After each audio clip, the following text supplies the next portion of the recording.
সম্মানিত উপস্থিতি, আমরা এক পরিবর্তিত পরিস্থিতিতে আজকে এই অনুষ্ঠানে উপস্থিত।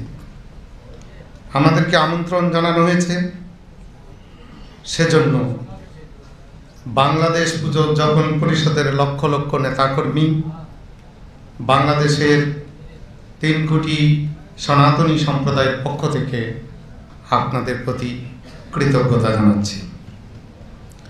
আজকের এই সুযোগে আমি কৃতজ্ঞতা জানাতে চাই 5ই আগস্টের অভ্যুত্থানের পরে মহতারাম আমিরে জামাত বাংলাদেশের সনাতনী সম্প্রদায়ের প্রতি একাত্মতা ঘোষণা করার জন্য জাতীয় ডাকেশ্বরী মন্দিরে উপস্থিত হয়েছিলেন। সেদিন আমরা সাহস পেয়েছিলাম, আশ্বাস পেয়েছিলাম। আমরা লক্ষ্য করেছি 5 তারিখের পরে 8 তারিখ পর্যন্ত কোনো সরকার ছিল না, কিন্তু আমি আজকে কৃতজ্ঞতা জানাতে চাই অন্যান্য রাজনৈতিক দলের নেতাকর্মীদের মতো জামাত ইসলামী বাংলাদেশের নেতাকর্মীরা আমাদের সম্প্রদায়ের লোকদের রক্ষা করার জন্য, আমাদের ধর্মীয় প্রতিষ্ঠান রক্ষা করার জন্য আত্মনিয়োগ করেছিলেন। আমি আজকের দিনে সেজন্য কৃতজ্ঞতা জানাই। আপনারা জানেন, ঠিক পরপরই আমাদের সামনে জন্মাষ্টমী এবং দুর্গাপূজা এসে যায়। আমি গর্বের সাথে বলতে চাই, বাংলাদেশের স্বাধীনতার পর থেকে 2024 সাল পর্যন্ত প্রত্যেক বছর দুর্গাপূজায় দুর্ঘটনা হয়েছে, কিন্তু 24 সালের দুর্গাপূজায় সবচেয়ে কম ঘটনা হয়েছে। সেখানে জামাত ইসলামীর নেতাকর্মীদের ভূমিকা ছিল। আমি যদি নাম ধরে বলতে বলেন, আমি প্রত্যেক জেলা ওয়াইজ বলতে পারবো, কিন্তু আমি সময়ের অভাবে সেটা বলবো না। আমাদের এখনো পর্যন্ত আমি মহতারাম আমিরে জামাতের কাছ থেকে একটু সময় প্রার্থনা করে নিচ্ছি। আমি আশা করি উনি বিরক্ত হবেন না, কারণ উনি অনেক ধৈর্যশীল। আমি যখন এখানে দাঁড়িয়ে বক্তব্য রাখছি, সারা বাংলাদেশের সনাতনী সম্প্রদায়ের মানুষ এটা শুনছে। আমি সেজন্যই সারা বাংলাদেশের সনাতনী সম্প্রদায়ের মানুষের চাওয়া পাওয়ার কথা আপনার সামনে তুলে ধরতে চাই। কারণ আপনি যদি জানতে পারেন আমাদের চাওয়া পাওয়া, তাহলে আপনারা সেভাবে ভবিষ্যতের জন্য পরিকল্পনা করতে পারবেন। আমি আজকের দিনে আপনার প্রতি কৃতজ্ঞতা জানাতে চাই। যখন পঞ্চগড়ে নৌকাডুবি হয়ে আমাদের শতাধিক লোক মারা যায়, প্রত্যেকটি পরিবারের সেদিন দায়িত্ব নিয়েছিল জামাত ইসলামী বাংলাদেশ। আমি কৃতজ্ঞতা জানাতে চাই, এই এক মাস আগে আমার বরগুনা একটা মেয়ের বাবাকে হত্যা করা হয়েছে, সেই পরিবারের দায়িত্ব নিয়েছেন জামাত ইসলামী বাংলাদেশ। আমি বাংলাদেশের এরকম অনেক উদাহরণ দেওয়া যাবে। এই পূজার সময় আমি বলবো, দুর্গাপূজার সময় আপনাদের নেতৃবৃন্দ আমাদের প্রত্যেকটি পূজা মণ্ডপে পাহারা দিয়েছে। এই সুযোগে আপনার কাছে আমি একটা আবেদন রাখতে চাই। এটা আপনাদের দলীয় সিদ্ধান্ত, আপনাদের দলীয় সিদ্ধান্তের ব্যাপারে আমাদের কিছু বলার নাই, কিন্তু আমাকে ওই এলাকার হিন্দু সম্প্রদায়ের লোকজন অনুরোধ করেছেন যাতে আপনার কাছে আমি এই আবেদনটুকু রাখি। সেটি ঝিনাইদহের কোটচাঁদপুর মহেশপুরের আপনাদের একজন নেতাকে আপনারা দল থেকে বহিষ্কার করেছেন, কিন্তু আমার হিন্দু সম্প্রদায়ের লোকদের কাছে তিনি অতি আপনজন। তারা তাকে সুখে দুঃখে পেয়েছে, তারা খুব ভালোবাসেন। আমি কি আপনাদের দলীয় ব্যাপারে আমার কিছু বলার নেই, তবু আমি আবেদন রাখব বিষয়টি যদি বিবেচনা করা যায়, কারণ ওনারা আমাকে রিকোয়েস্ট করেছেন, আমার সম্প্রদায়ের লোকজন। এগুলো বলার অর্থ হচ্ছে আপনারা আমাদের পাশে থাকবেন, আছেন, ছিলেন। আমরা চাই বুলবুল ভাই আজকে যে বক্তব্যটি রেখেছেন, আমি পুরো বক্তব্যের সাথে একমত ঘোষণা করেছি। এবার আমি আসি আমাদের কথাবার্তায়। বাংলাদেশের হিন্দু সম্প্রদায়ের এখন প্রাণের দাবি 8 দফা। আমরা আশা করব এই 8 দফা দাবি আপনাদের নির্বাচনী ম্যানিফেস্টো, আপনাদের ভবিষ্যৎ পরিকল্পনায় অন্তর্ভুক্ত হবে। আমি 8 দফা ব্যাখ্যা করতে যাচ্ছি না। আমি আপনাকে জানাতে চাই, এই 8 দফা মূলত ছিল 5 দফা। 5ই আগস্টের পরে এসে 8 দফা হয়েছে। এই যে 5 দফা ছিল, আমি দুঃখের সাথে বলতে চাই আপনাকে, 2018 সালের নির্বাচনের সময় যারা ক্ষমতায় আসলেন, তাদের নির্বাচনী ম্যানিফেস্টোতে ছিল যে এই 5 দফা পূরণ করা হবে। আমরা 5 বছর দুঃখের সাথে লক্ষ্য করলাম আমাদের একটি দফাও পূরণ করা হয়নি। কিন্তু আমাদের সম্প্রদায়ের লোকরা তাদেরকেই ভোট দেয়।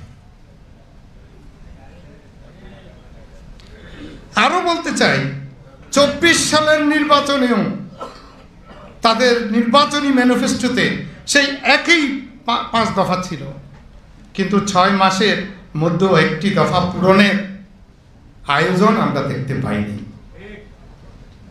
এগুলো আমাদের বঞ্চনার ইতিহাস। আমরা 53 বছর ধরে বঞ্চিত। আমরা আরেকটি দুঃখের কথা বলতে চাই, 53 বছর ধরে বাংলাদেশে আমাদের সম্প্রদায়ের লোকদের উপর যখনই কোনো নির্যাতন নিপীড়ন হয়েছে, মাহতারাম আমিরে জামাত আজকে আপনার সামনে বলতে চাই, একটি ঘটনারও আমরা বিচার পাইনি।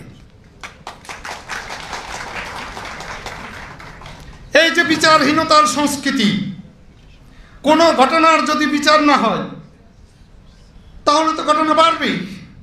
তাহলে এদেশে আপনাদের ভাষায় ভিন্ন ধর্মাবলম্বী আমরা নিরাপত্তাহীনতায় ভুগবো, আমরা আতঙ্কে থাকবো, আশঙ্কায় থাকবো, এটাই স্বাভাবিক।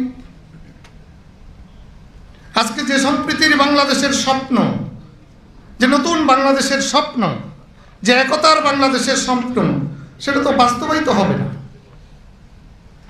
5ই আগস্টের পরে আমাদের বিভিন্ন মন্দিরে হামলা হয়েছে, বিভিন্ন বাড়িঘরে লুটপাট হয়েছে। আমি দৃঢ়তার সাথে বলতে চাই, কোন ধর্মপ্রাণ মুসলমান এটা করেনি, কোন মসজিদের ইমাম এটা করেনি, কোন মাদ্রাসার প্রিন্সিপাল এটা করেনি। কারা করেছে মাননীয় আমির এবং এখানকার নেতৃবৃন্দ আপনারা সবাই জানেন। তারা দুর্বৃত্ত আমাদের দৃষ্টিতে, তাদের বিচারটা আমরা চাই। আমি মনে করি না তাদের বিচার করার ক্ষেত্রে জামাত ইসলামী বাংলাদেশের কোনো সমস্যা হতে পারে। আমরা যে 8 দফার কথা বলেছি, সেখানে যে শত্রু সম্পত্তি, অর্পিত সম্পত্তি, আগের সরকার 15 বছর ধরে আমাদেরকে আশা দিয়ে কোনোদিন পূরণ করে নেয়, কারণ তাদের পক্ষে অসুবিধা আছে। আমরা বিশ্বাস করতে চাই জামাত ইসলামীর সেটা অসুবিধা হবে না। আমাদের এই 8 দফা মেনে নিতে জামাত ইসলামীর কোনো সমস্যা হবে না। মাননীয় আমিরে জামাত, এই যে আন্দোলন হয়েছে, এটা বৈষম্য বিরোধী আন্দোলন, কিন্তু আমরা কি দেখলাম, এই 5 তারিখের পরে অসংখ্য চুক্তিভিত্তিক নিয়োগ হয়েছে,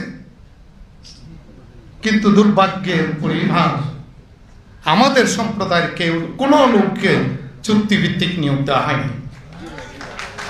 বিশ্ববিদ্যালয়ে কোথাও একজন বিসি, একজন প্রো বিসি, একজন রেজিস্ট্রার কোথাও দেওয়া হয়নি।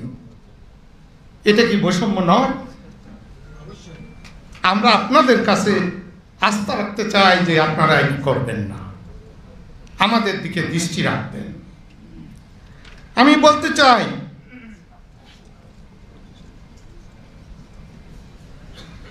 5 তারিখের পরে হঠাৎ করে কিছু পুলিশ অফিসারের চাকরি গেছে, সেখানে আমাদের সনাতনী সম্প্রদায়ের একটা বড় অংশ চাকরি হারা হয়েছে। 43তম BCS-এ অনেককে চাকরিতে যোগদান করতে দেওয়া হয়নি, সেখানে আমাদের সনাতনী সম্প্রদায়ের একটা বড় অংশ বঞ্চিত হয়েছে। মাননীয় আমিরে জামাত, আমাদের বিভিন্ন মিডিয়াতেও সাংবাদিকরা চাকরি হারা হয়েছে আমাদের সম্প্রদায়ের। মাননীয় আমিরে জামাত, আপনার কাছে বলতে চাই, যদি এভাবে চাকরিচ্যুত হয়, চাকরি না পায়, পোস্টিং না পায়, তাহলে গোটা সম্প্রদায়ের মধ্যে একটা অনিশ্চয়তা দেখা দেয়, একটা আতঙ্ক দেখা দেয়। আমি আশা করি আপনি বিষয়টা সহৃদয়তার সাথে বিবেচনা করবেন। আমরা কি চাই? আমরা নিরাপত্তা চাই। আজকে যারা উদ্বোধনী সঙ্গীত গেয়েছেন, আমার প্রাণটা ভরে গেছে, যে ভেদাভেদহীন, বৈষম্যহীন, আমরা এক ছাতার নিচে, এক সূর্যের নিচে, এক আকাশের নিচে, আমরা একই প্রভুর সৃষ্টি। কি সুন্দর কথা! আমরা সেটার বাস্তবায়ন চাই। মাননীয় আমিরে জামাত, আমি পূজা পরিষদের পক্ষ থেকে গত জানুয়ারি এবং ফেব্রুয়ারিতে সারা বাংলাদেশে 8টি বিভাগে প্রতিনিধি সভা করেছি। সেখানে আমাদের পূজা পরিষদের নেতৃবৃন্দ বিভিন্ন জেলায় আপনার নেতাদের, কর্মীদের আমাদের প্রতি নিরাপত্তা বিধানে, দুঃখে সুখে আপনাদের যে ভূমিকা, সেটার প্রশংসা করেছেন। কিন্তু তারা উদ্বেগের কথা জানিয়েছেন নীরব চাঁদাবাজি। আপনি জানেন কারা চাঁদাবাজি করে। আশা করি আপনি এই ব্যাপারে ভূমিকা রাখবেন। 5ই আগস্টের পরে আমাদের সনাতন ধর্মের অসংখ্য শিক্ষককে শিক্ষা প্রতিষ্ঠান থেকে বের করে দেওয়া হয়েছে। এই আমি এখন বক্তব্য রাখতেছি, 3 দিন আগে সীতাকুণ্ডুতে একজন শিক্ষককে জোরপূর্বক স্কুল থেকে বের করে দেওয়া হয়েছে। তাহলে তো এই সম্প্রদায়, আজকে 3 কোটি মানুষ আতঙ্কমুক্ত হতে পারবে না। মাননীয় আমিরে জামাত, যারা এখানে উপস্থিত আছে, এখানে বক্তব্য রেখেছেন, বাংলাদেশের শ্রেষ্ঠ শিক্ষক নির্বাচিত হয়েছিলেন, তাকেও স্কুল থেকে বের করে দেওয়া হয়েছে, অথচ তিনি কোনো রাজনৈতিক দলের সাথে যুক্ত নন। আমি অনেকক্ষণ সময় নিয়ে নিয়েছি। মাননীয় আমিরে জামাত, আমার বন্ধু মাসুদ ভাই বারবার বুঝতে পারতেছি, কিন্তু এই কথাগুলো আমাদের বলার, আমি সময় পেলে আরও বলতাম। আমি আজকে আবেদন রেখে যাচ্ছি, আমরা বাংলাদেশ পুজোজ্জাপন পরিষদের পক্ষ থেকে খুব শীঘ্রই আপনাদের সাথে মত বিনিময় করব, আমাদের সমস্ত দুঃখ বেদনা আপনাদের কাছে তুলে ধরার জন্য। আজকে এই সংক্ষিপ্ত সময়ে আমি আর কথা বাড়াবো না। পরিশেষে একটি কথা, আমরা গর্ববোধ করি আমার জন্ম এই দেশে, আমরা বাংলাদেশের গর্বিত নাগরিক। বুলবুল ভাইয়ের ভাষায় কণ্ঠে বলতে চাই, সমান অধিকার, সমান মর্যাদা নিয়ে এই দেশে বসবাস করতে চাই, এদেশেই মৃত্যুবরণ করতে চাই। ভালো থাকবেন, সুস্থ থাকবেন। নমস্কার।